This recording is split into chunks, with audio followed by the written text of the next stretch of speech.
दिल्ली पहुंचे गया, ताई म्हणले, दादा म्हणले, आजी म्हणते, आजोबा म्हणले, बाबा म्हणतायत, पवार म्हणले, मुल्ला म्हणतायत, मुलानी म्हणले, जोशी म्हणतायत, गवळी म्हणतायत आणि मोरे सुद्धा म्हणतायत आला आला आला आला.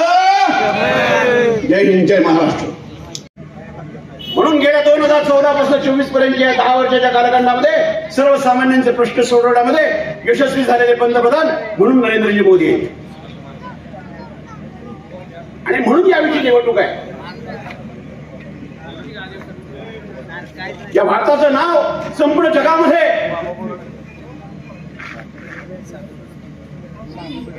हे जर खऱ्या अर्थानं उभं केलं असेल तर ते नरेंद्रजी मोदींनी उभं केलं. म्हणून या परवाच्या वेळेला यावेळेला निवडणुकीमध्ये येणाऱ्या या निवडणुकीमध्ये आपल्याला भारतीय जनता पार्टीच्या उमेदवाराला, मित्र पक्षाचे उमेदवार या ठिकाणी राष्ट्रवादी आहे, आरपीआय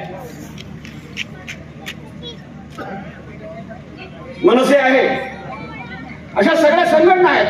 या सगळ्या संघटनांना असं वाटतंय या देशामध्ये खऱ्या अर्थानं मोदींचं सरकार आलं पाहिजे. अनेक प्रकारच्या योजना राबवल्या गेल्या, त्या योजना सर्वसामान्यांच्या पर्यंत पोहोचवल्या.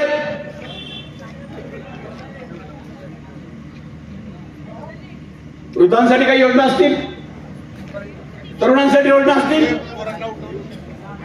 गेल्या शेकडो वर्षाच्या गेल्या स्वातंत्र्यापासून आजपर्यंतच्या कालखंडामध्ये हा साताचा जो एरिया होता, साताचा औद्योगिक एरिया हा फकासीकरण करायचं काम या काँग्रेसच्या राज्यकर्त्यांनी केलं. खऱ्या अर्थानं आपल्याला याचं परिवर्तन करायचंय.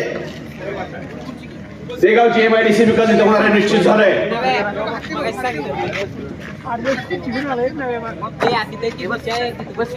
निगडी आणि वर्ण्याला प्रत्यक्ष या ठिकाणी MIDC उभी राहणार, त्याचा प्रस्तावही मंजूर झालाय.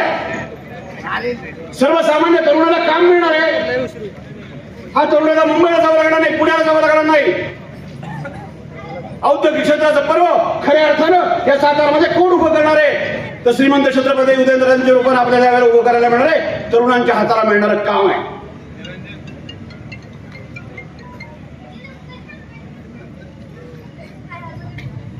विकासीकरणाचे अनेक प्रकारचे विकास आपण पाहिलेत. पूर्वी 2 पदरी रस्त्याचा 4 पदरी, 6 पदरी, 8 पदरी रस्ता आपल्याला आज पाहतोय. एवढ्या प्रचंड पद्धतीने रस्त्याचं काम झालंय. शेकडो, हजार, लाखो कोट्यावधी रुपये खर्च करून या सातारा या जिल्ह्याला, या संपूर्ण भारताला विकास करायचं काम प्रत्यक्ष नितीन गडकरींच्या रूपाने, देवेंद्र फडणवीसांच्या रूपानं, नरेंद्र मोदींच्या रूपानं आपल्याला पाहायला मिळालंय.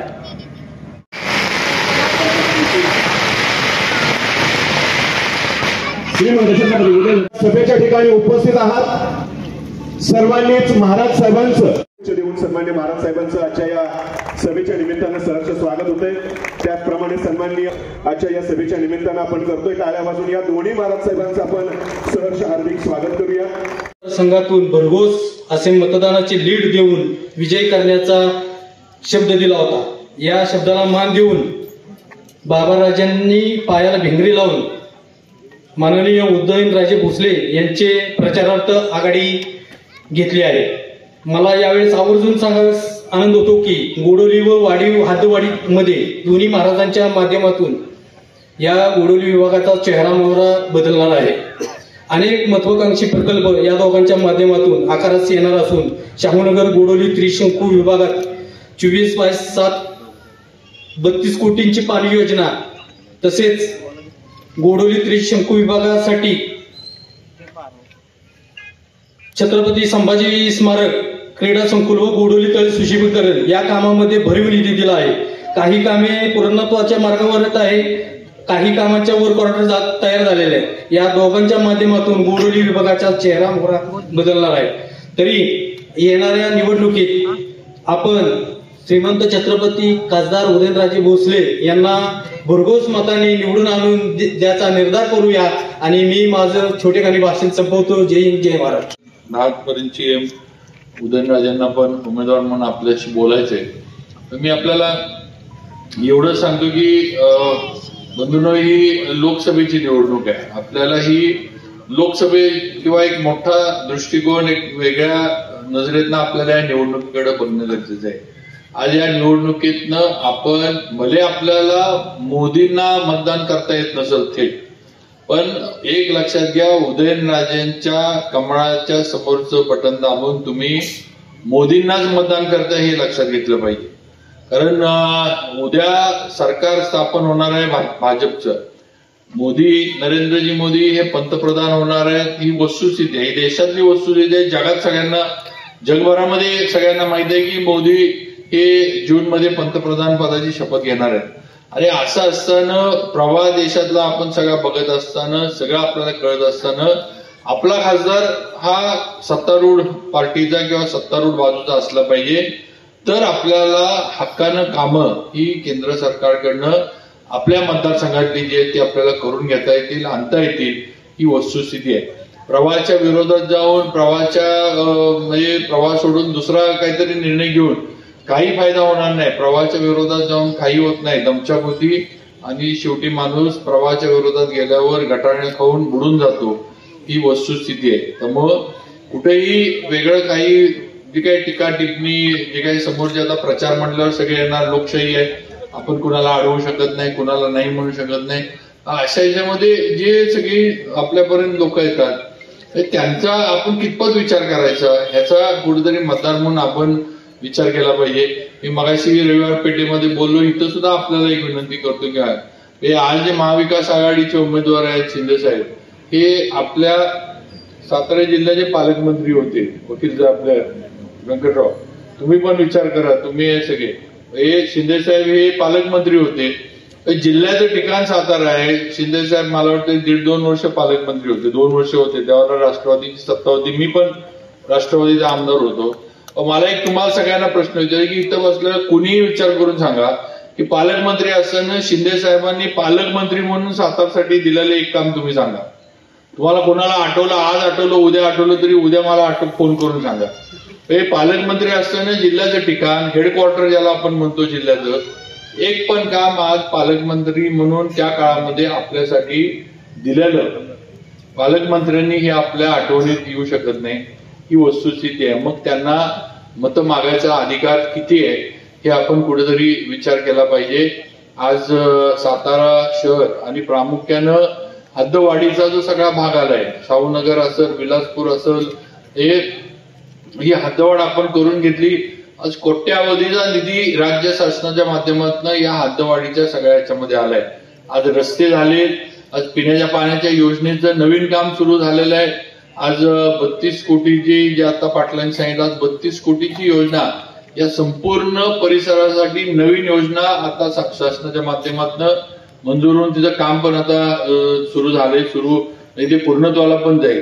त्यामुळे या गोष्टीचा विचार करा की शेवटी हा सगळा निधी जो आला हा कुठनं आला. ज्या ज्या सुशोभीकरणाच्या गोष्टी इथं पाटलांनी इथं सांगितल्या, मग संभाजी महाराजांच्या पुतळ्याचं हे असेल, आपलं गोडोली तळ्याचं सुशोभीकरण, किंवा आता नवीनच जे आपलं क्रीडा संकुल इथं उभा करण्याबद्दल जी मंजुरी आपण घेतली त्याचा विषय असेल, किंवा अन्य बाग बगीचे जे प्रत्येक छोट्या छोट्या कॉलन्यांमध्ये आज उभे राहू लागले, आज समाज मंदिर, सभा मंडप जे उभे राहू लागले, ही कुठनं आली, रस्ते कुठनं झाले, हे सगळे जिथं पूर्वी रस्ता नव्हता त्या ठिकाणी रस्ते कुठनं गेले, त्या सगळ्या गोष्टीचा विचार करा. हे सगळं भाजपमुळं आणि मुख्यमंत्री एकनाथ शिंदे, देवेंद्र फडणवीस यांच्यामुळं हे सगळं झालं. त्यांनी भरभरून आपल्याला निधी दिला, सातारला भरभरून त्यांनी शासनाकडनं तिजोरीतनं निधी दिला, म्हणून आज हे सगळं आपल्या इथं घडतंय. आणि मग आता आपल्याला ज्यांनी आपल्याला दिलं त्यांना परत देण्याची वेळ ही मताच्या माध्यमातून आलेले हे लक्षात घ्या.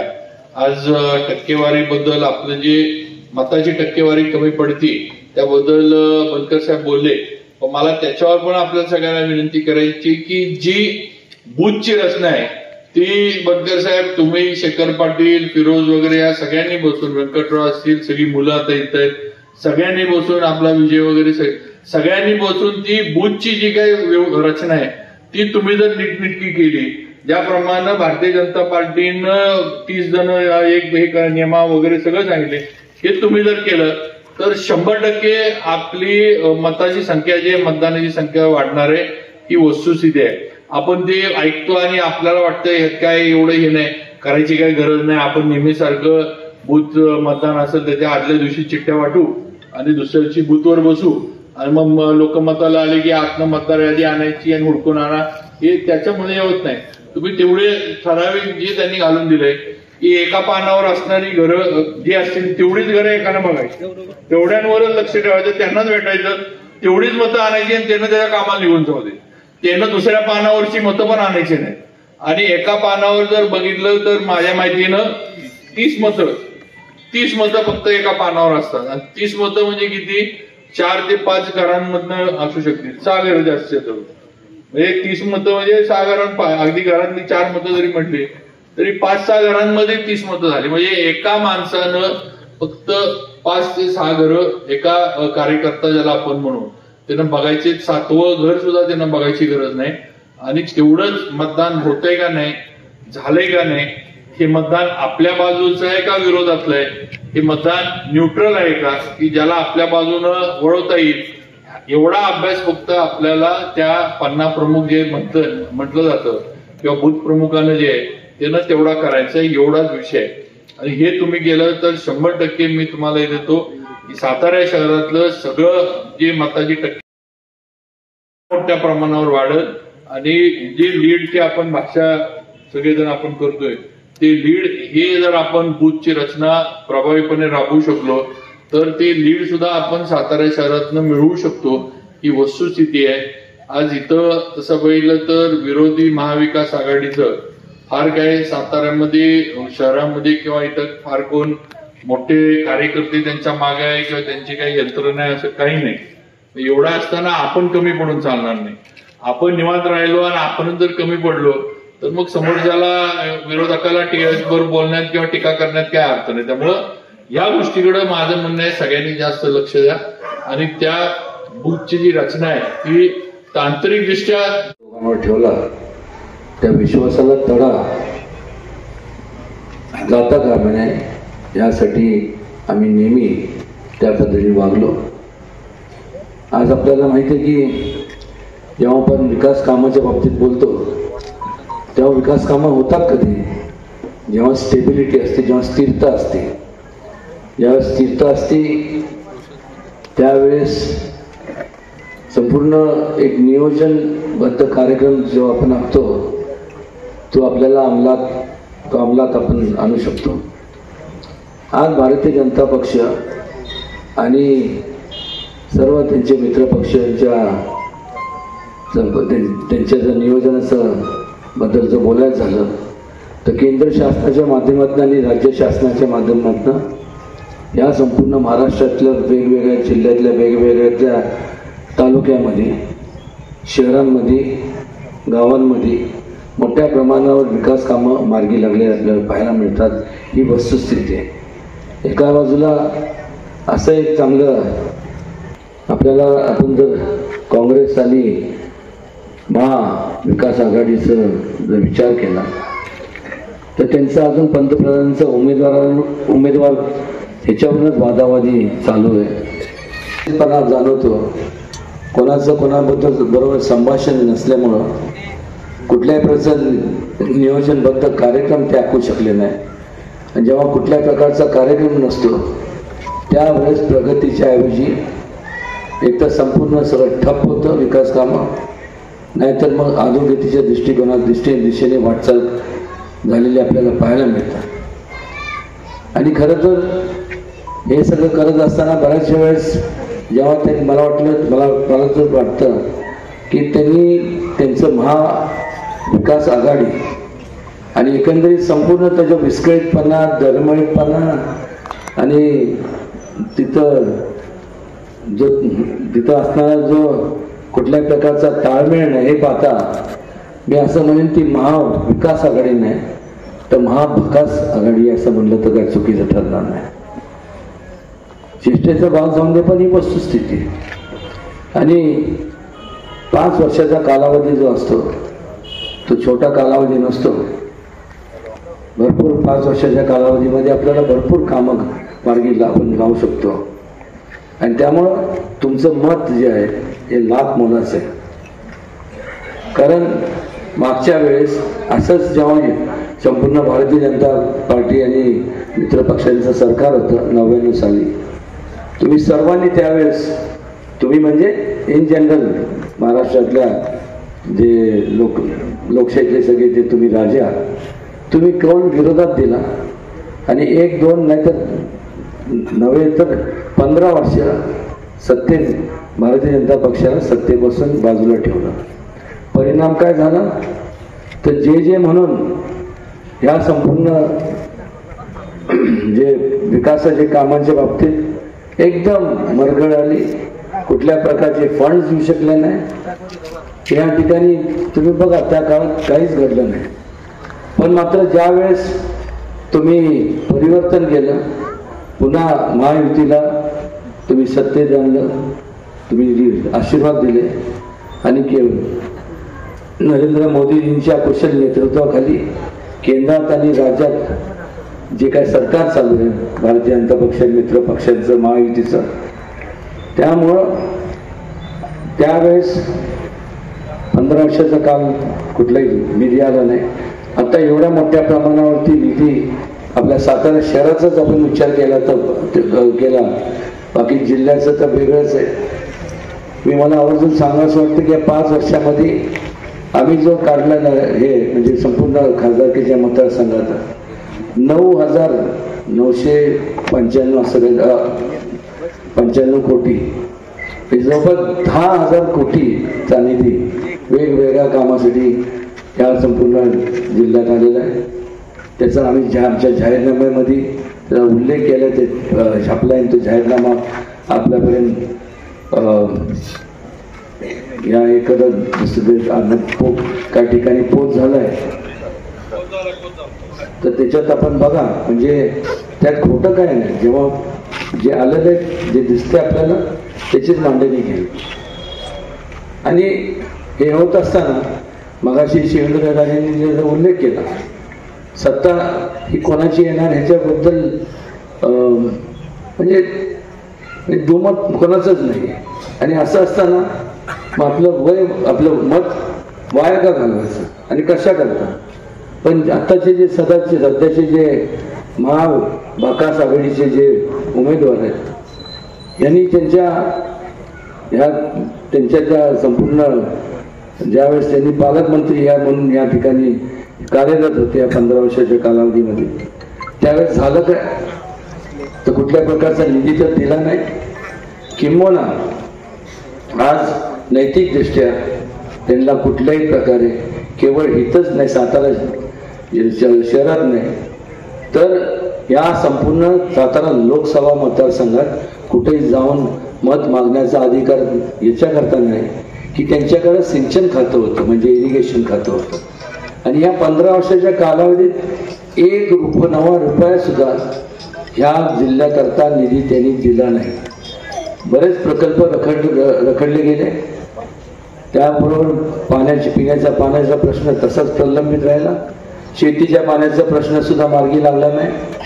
पण ज्यावेळेस सरकार बदलल्यानंतर आज तुम्ही पाहता की एकदम जमीन आसमानचा फरक पाहायला मिळतो. ठिकठिकाणी मोठ्या प्रमाणात केंद्र शासनाच्या आणि राज्य शासनाच्या माध्यमातून निधी ह्या संपूर्ण जिल्ह्याला ह्याच जिल्ह्याला का महाराष्ट्रभर ज्या ज्या ठिकाणी संपूर्ण पाण्याशी संबंधित जे काही प्रोजेक्ट्स आहेत त्याच्याकरता भरपूर निधी देण्यात आला. आणि आज त्याच्यामुळं आज एक प्रकारचा मोठा दिलासा लोकांना मिळाला, शेतकऱ्यांना मिळाला. आणि ज्या लोकांना मला एक समजत नाही की वारंवार जे सांगितलं जातं की आम्ही रडीचा डाव खेळतो, रडीचा डाव आम्ही खेळतच नाही, ते आमची परंपरा नाही. पण ह्यांनी काय खेळत तर लोकांना रडवण्याचा डाव खेळ. ज्या लोकांच्या जीवावरती ते मोठे झाले त्यांच्या टाळूवरच संपूर्ण मलिदा संपूर्ण त्यांना डबऱ्यात घालण्याचं काम केलं आणि संपूर्ण मलिदा यांनी संपूर्ण एक प्रकारचा घोटाळा केला आणि ते सिद्ध झालंय. आज मला सांगा नैतिकदृष्ट्या जबाबदार म्हणजे कुठलं म्हणजे लोकांसमोर जात असताना एका बाजूला शिष्टाचार आणि एका बाजूला भ्रष्टाचार. लोक भ्रष्टाचाराला कधीच मतदान करत नाही. आणि जर ज्या लोकांच्या बाबतीत असं घडलं, आज मला सांगा की आज त्या लोकांची काय अवस्था आहे. आणि इथं तर ते निवडून येणारच नाही. कारण की कालची जी सभा होती ती प्रचाराची सभा नव्हती, ती विजयाची सभा होती आणि औपचारिकता फक्त बाकी राहिलेली आहे. 7 तारखेला मतदान आणि 4 तारखेला निकाल. हे जरी बरोबर असलं तर मगाशी शिवेंद्रराजे असे म्हणाले आणि महत्वाचा मुद्दा आहे, लक्षात घ्या. उन्हाळ्याचे दिवस आहेत आणि त्यामुळं संपूर्ण नियोजन या संपूर्ण मतदार आणायचं ते आम्ही संपूर्ण करू.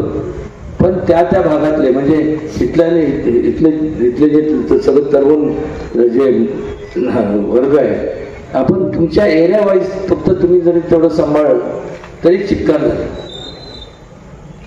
आणि मी आपल्याला एक शब्द देतो की ह्या संपूर्ण केवळ ह्या निवडणुकीपुरतं मी हे बोलत नाही.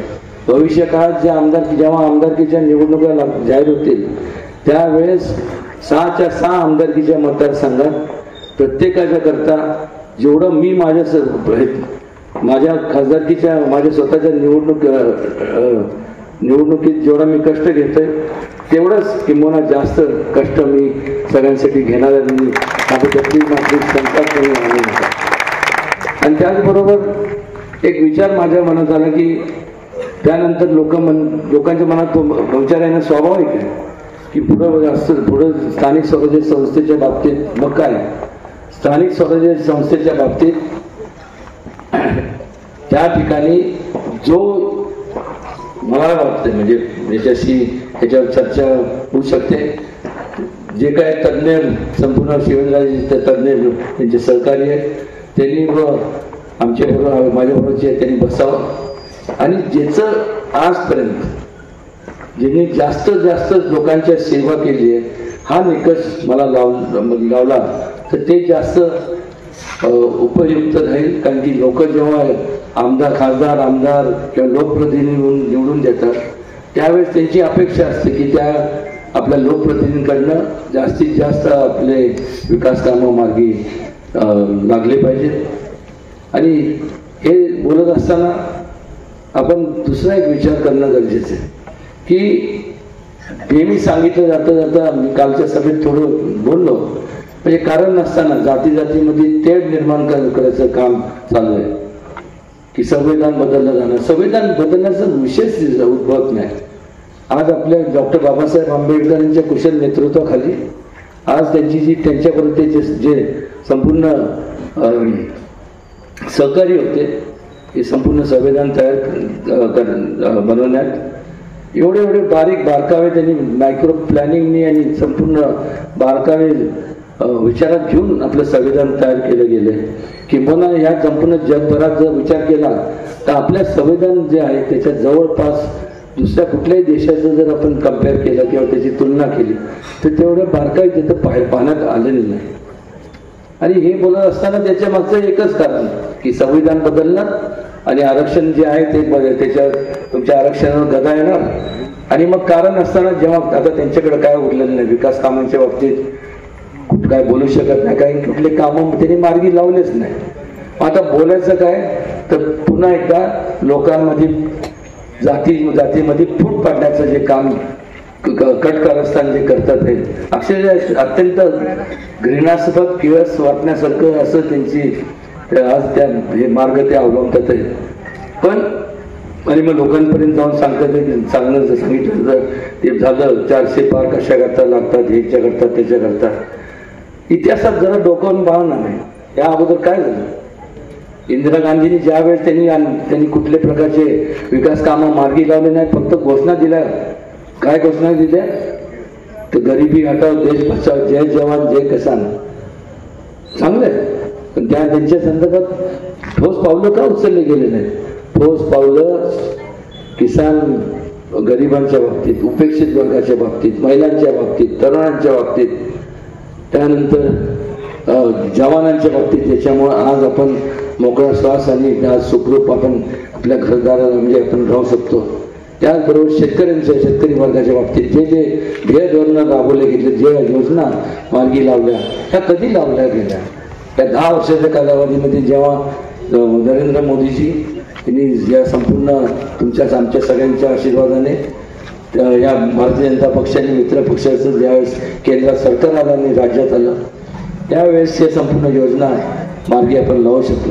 कारण की एक प्रकारची स्टेबिलिटी असणं गरजेचं आणि म्हणून आपण तुमचं जे मत आहे हे आमच्या दृष्टिकोनातून तर महत्त्वाचं आहेच, पण त्याच्यापेक्षा तुमच्या जे वैचारिक मत आहे, तुमचे जे विचार आहे ते देखील आमच्या आमच्या दृष्टिकोनातून तेवढेच महत्त्वाचे आहेत. कारण की जेव्हा आपण प्रगतीच्या विकासाच्या जेव्हा आपण विचार करतो आपल्याला काय डेव्हलपमेंट केली पाहिजे, तेव्हा प्रत्येकात या ठिकाणी तुम्ही सुद्धा तुम्हाला पण तुमच्या मनात काय जे मत विचार असतील ते सांगितले पाहिजे त्या भागात. कारण की तुम्ही ज्या भागात तुम्ही राहता तिथं तिथल्या अडचणी किंवा तिथं काय केलं पाहिजे हे स्वाभाविक आहे. तिथं घर असल्यामुळे तुम्ही विचार करता ना, हा परिसर असा इथं हे असं केलं तर हे छान दिसेल किंवा त्याचा उपयोग लोकांच्या करता येईल.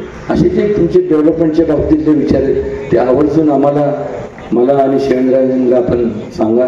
निश्चित त्याच्यावरती इम्प्लिमेंटेशन त्याच्यावरती संपूर्ण ते विचारात घेऊन त्याच्यावरती अंमलबजावणी निश्चितपणे आम्ही करू.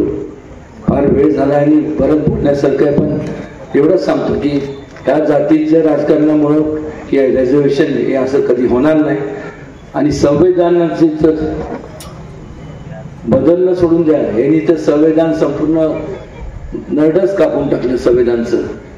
त्या काळात ज्यावेळेस यांनी कामं केली नाही लोकांचा उठाव व्हायला लागला. आता कसं यांना थांबवायचं तर इंदिरा गांधींनी एमर्जन्सी डिक्लेअर करून टाकली.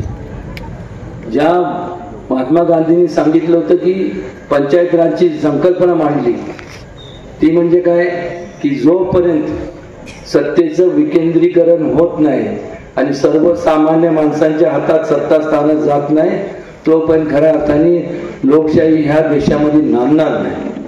यांनी काय केलं की उलट सत्तेचं केंद्रीकरण केलं, हुकुमशाही आली, डिक्टेटरशिप, कुठलंही सरकार नाही, संपूर्ण देशभरात ह्याला हे करा आणि त्यामुळे हे संपूर्ण त्या संविधानाचा खात्मा यांनी केला. बाबासाहेब आंबेडकरला एवढं ज्यांनी जीव ओतून एवढा विचार करून आणि संपूर्ण एवढं जे संविधान लिहिलं त्या डॉक्टर बाबासाहेब आंबेडकरला दोनदा पराभव किंवा त्यांना पाडण्याचं निवडणुकीत त्यांचा पराभव करण्याचं काम काँग्रेसने केलं. वास्तविकरित्या त्यांचं योगदान पाहता त्यांना अनअपोज म्हणजे बिनविरोध त्यांची निवड खासदार म्हणून झाली पाहिजे.